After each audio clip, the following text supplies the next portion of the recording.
Hey guys, welcome back to another video. I'm Lexi if you're new here, and today we are finally doing something I am so excited to share with you guys. The unicorn book tag.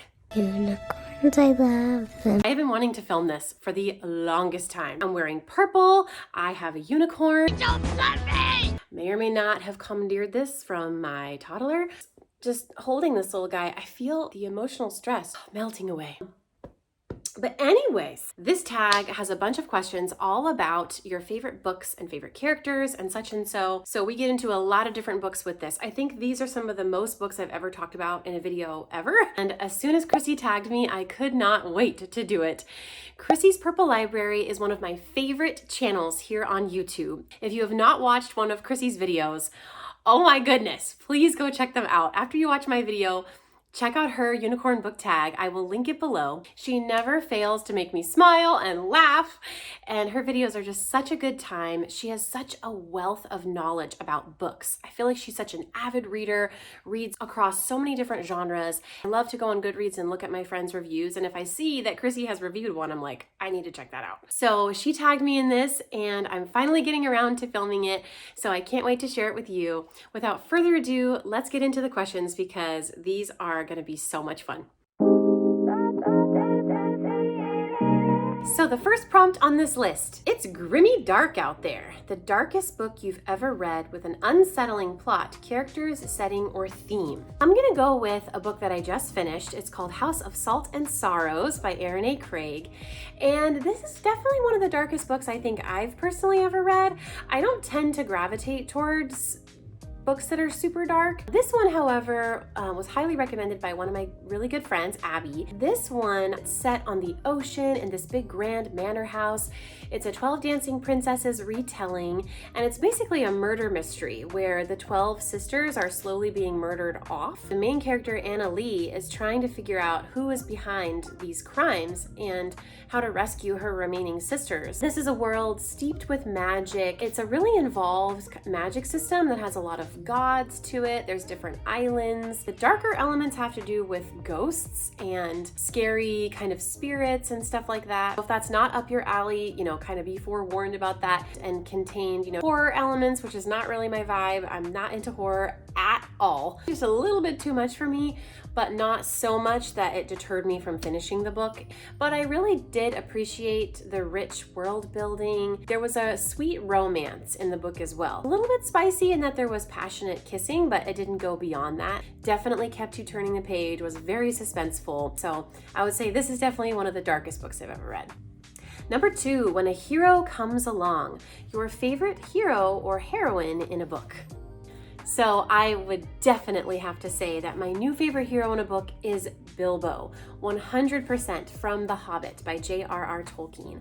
I actually related to Bilbo a lot. In the beginning, he's sort of just keeps to himself. He's a really private little hobbit who is sort of fearful to go out into the outside world, but dreams of having adventures. It takes his friend Gandalf, an old wizard, to sort of give him that nudge and prompting and little push out the door to go on an adventure, just to grow as a man and a hobbit, and just in conquering fears and also learning about sacrifice, embracing people that are different from him, making friends. Bilbo just grew on me more and more and more throughout the story. As difficult things are happening to him and he's coming up against challenges, he's constantly thinking of the comforts of home, all of the things that he misses, like his cozy armchair, his fireplace, his books, the beautiful Shire, all these beautiful things. But it's actually those passions for home that keeps him determined to make it through the adventure, to get back home.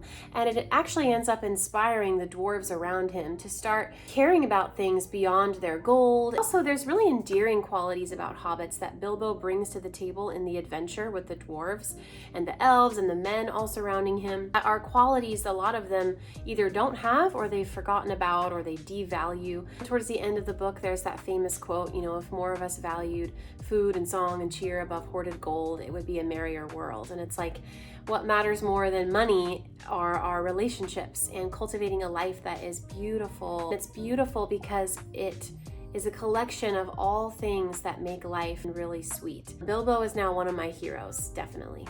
Okay, the next prompt is, Number 3, who's your best friend?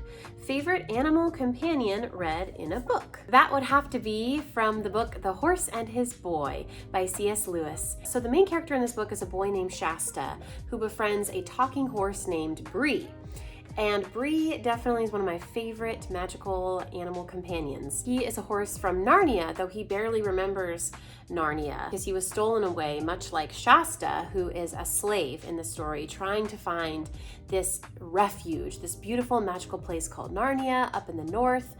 He's trying to get away from his slave master and the slavery that is rampant where he lives. And so it's kind of it's an escape story, basically. And he and Bree both have this dream to go find the land of Narnia. And so they go on this perilous, dangerous journey together. Even though there is danger around every turn, they really cling to each other and their friendship and this hope that they have in reaching Aslan and the country of Narnia. Such a beautiful book, such a great example of an animal companion, and definitely check it out if you haven't read it. Number 4, There's My Unicorn, a book with a magical creature or cute animal on the cover. In the book of Fire and Ash by Jillian Bronte Adams, we have a magical horse on the cover. This is a stunning Christian fantasy. The horses in this novel all have magical abilities. There are these horses that are the fire-born steeds, and our main character, Caradwyn Tal Desmond, goes through a tragic accident where she loses her brother to this wild fire-born steed. And she is then banished from the kingdom. And so this is a really cool story that has multiple POV. It's a medieval fantasy where there's like this huge battle going on and opposing forces with different opinions on the magical horses. And I really loved the unique world building in this and the really unique magic system with all of the different magical horses. There's different types.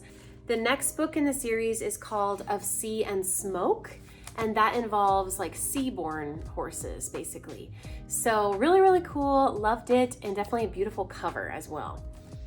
Another book with a magical creature on the cover I would have to say that I love is the 3rd book in the Harry Potter series, Harry Potter and the Prisoner of Azkaban. And right on the front we have a hippogriff, and this is the beloved Buckbeak. If you are a Harry Potter fan, you know what I'm talking about. This series, I am planning to reread, hopefully at some point. I want to read all of them, maybe listen to the audiobooks one after the other, and just immerse myself back in the beautiful writing of J.K. Rowling and her incredible world that took the entire world by storm. Okay, up next, number 5, What is Love? A book with an intriguing romance, friendship, or family dynamic. For this one, I'm going to highlight the book Set the Stars Alight by Amanda Dykes. This is a beautiful Christian fiction novel that basically is dual timeline. So you go back and forth between kind of 90s, like modern day, and then you go back to, I believe it's the 1800s. And these two parallel stories that are kind of riding side by side throughout the tale, and you see how they are woven together. What I like about this story is that our main character's parents adopt a boy, doesn't have his parents, his guardian is very neglectful, and so her parents adopt him and he becomes, her best friend and kind of like her brother, and then eventually her love interest.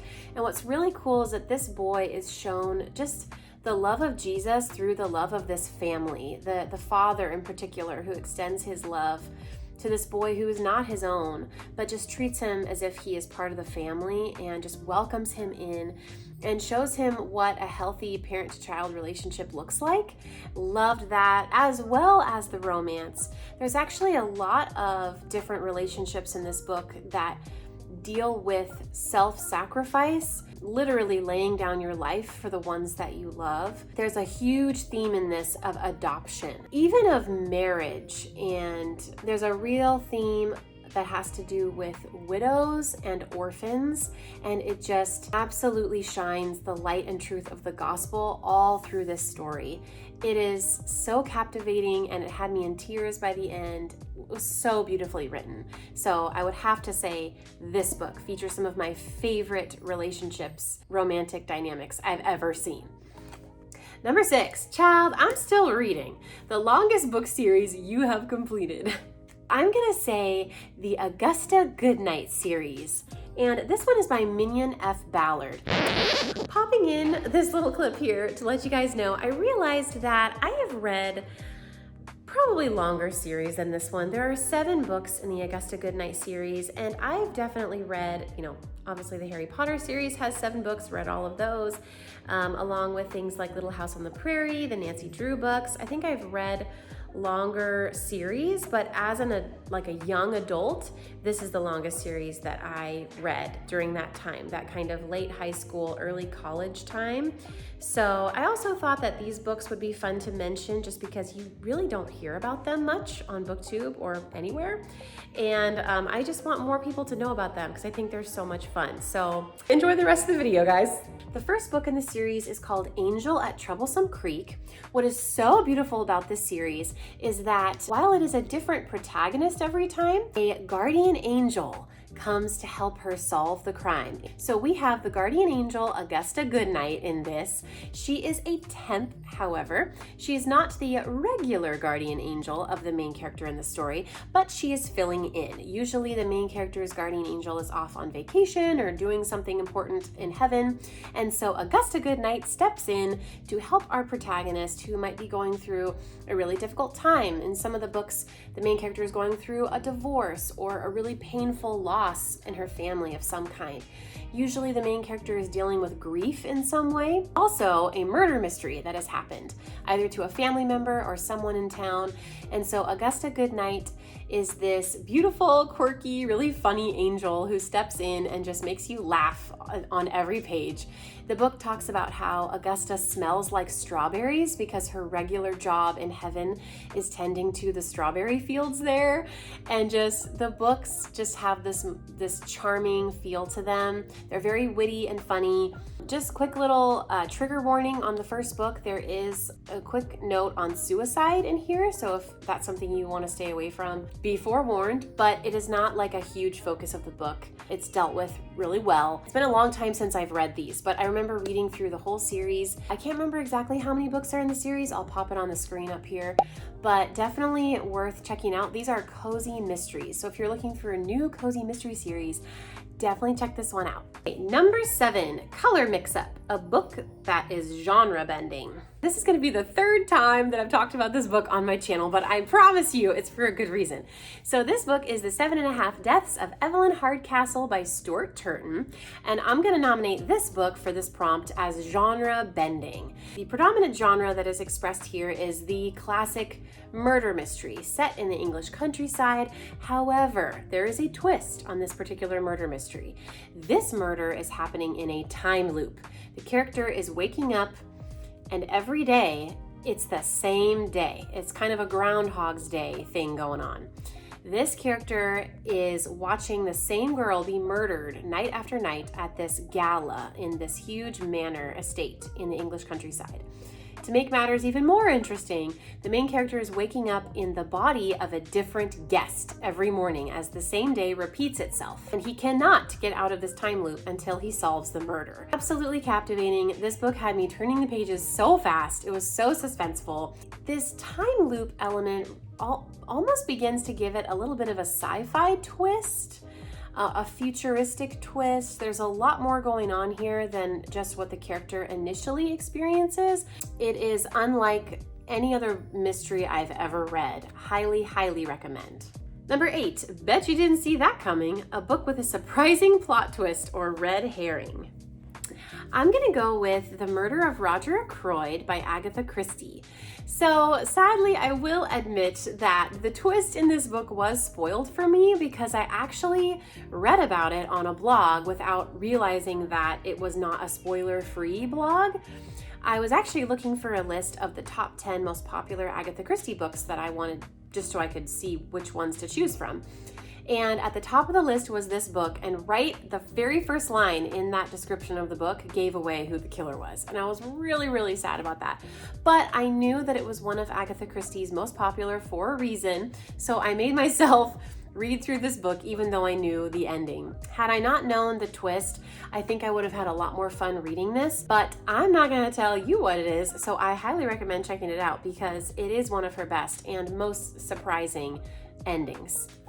Number 9, Do You Know My Name? A book with a misunderstood character. So I would have to say Severus Snape from the Harry Potter series. One of the most misunderstood characters I've ever read about in a series. And for good reason. He is very secretive. We initially see that he hates Harry, the main character. We're not 100% sure why. It doesn't seem to make sense in the beginning. But as more and more of his backstory unfolds, you start to understand more of why he has this hatred for Harry and what he's actually up to behind the scenes. Is he a good guy? Is he a bad guy? We don't really know. He is a multifaceted character who is so misunderstood. But by the end of the series, you not only understand him, you fall in love with him. So he would be one of my favorite misunderstood characters that I've read about in a book. Number 10, That's Wild, a book with an unbelievable ending. I'm gonna go with House of Salt and Sorrows again on this one. This ending was definitely surprising to me. The person who I suspected as the killer, while I was slightly right, it all happened in a way that was completely different than I saw coming. I did not see this ending coming at all. It was a little unbelievable in that it is such a magical reason. Hopefully that doesn't give too much away. This book just became more and more magical as it went on, and there were more and more magical reasons for why things had happened the way that they did. So just know that it's really hard to tell who is telling the truth and who is lying in this one, but that's what makes it so much fun. Number 11, Purple Everywhere, a book with a purple cover. Okay, this was so much fun to go through my bookshelves and try to find.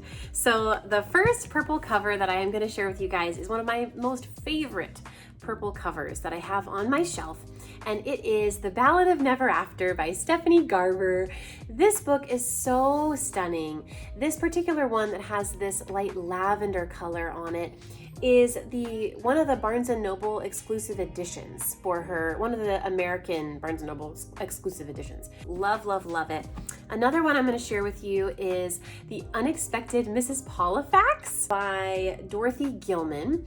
This is also a Barnes & Noble exclusive edition cover. So they must have a thing for purple, but I just absolutely love all the different purpley tones in this.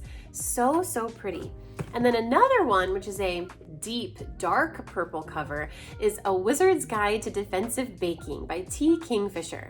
Absolutely one of the most cozy, magical books I've read this year. This is a cozy fantasy and it is worth every penny. I'm so glad that I bought this because it just swept me away in just the funnest, sweetest adventure. It was so quirky and silly and unusual. Very, very unique plot lines in this, but I really, really liked it and I loved the main character. It was a very fun ride. One more book cover I'm going to share because it's so beautiful. It is not a book that I have personally read, but it is on my TBR, and that is A Cursed Love by Julie Abe, I believe it is. Look at this cover. Look at how stunning that is. Just the colors, the reflection on this ice. It's so beautiful. Don't you just want to go to this place and be immersed in this golden sunset glow on a cold, crisp winter's day? I just absolutely love it. Yeah, this one is so beautiful. Number 12, Show Your True Colors. The Lord Made You Beautiful. Show a stack of books with the unicorn colors: purple, green, blue, yellow, and pink. So this is my unicorn color stack. I chose The Wind in the Willows by Kenneth Grahame for the green cover. The Ballad of Never After British edition. I was lucky enough to come by one of these copies.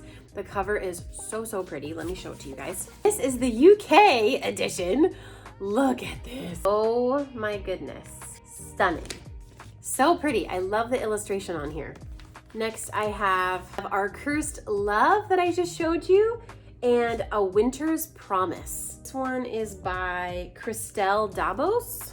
That is for the blue cover. And then for the last one, I have a Nancy Drew, that classic, bright, happy, sunshiny yellow cover. This is The Mystery at Lilac Inn. And how appropriate, lilac, a purple color.